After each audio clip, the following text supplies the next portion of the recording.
పవిత్ర రంజాన్ పర్వదినాన్ని పురస్కరించుకొని నెల్లూరు నగరానికి చెందిన పలువురు ముస్లిం మైనారిటీ సోదరులు ఆదివారం నెల్లూరు పార్లమెంట్ నియోజకవర్గం వైఎస్ఆర్ కాంగ్రెస్ పార్టీ పరిశీలకులు ఆదాల ప్రభాకర్ రెడ్డి గారిని ఘనంగా సన్మానించారు. ఈ సందర్భంగా ముస్లిం మైనారిటీ సోదరులు మాజీ ఎంపీ ఆదాల ప్రభాకర్ రెడ్డి, నెల్లూరు విజయ డైరీ చైర్మన్ కొండ్రెడ్డి రంగారెడ్డి తదితరులకు శాలువా కప్పి ఘనంగా సత్కరించి ముందస్తు రంజాన్ శుభాకాంక్షలు తెలియజేశారు.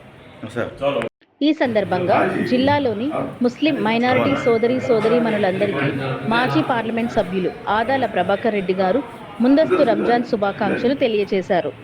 ఈ కార్యక్రమంలో షేక్ సందాని బాషా, సయ్యద్ అబ్దుల్ సలీం, షేక్ మొయినుద్దీన్, షేక్ అల్లాబక్షు, షేక్ ఖలీల్, షేక్ కరీముల్లా తదితరులతో పాటు పార్టీ నాయకులు స్వర్ణ వెంకయ్య, కొండేటి నరసింహారావు, చెరుకూరు మధు, నాగ శ్రీనివాసులు రెడ్డి, బెల్లంకొండ వెంకయ్య తదితరులు ఉన్నారు.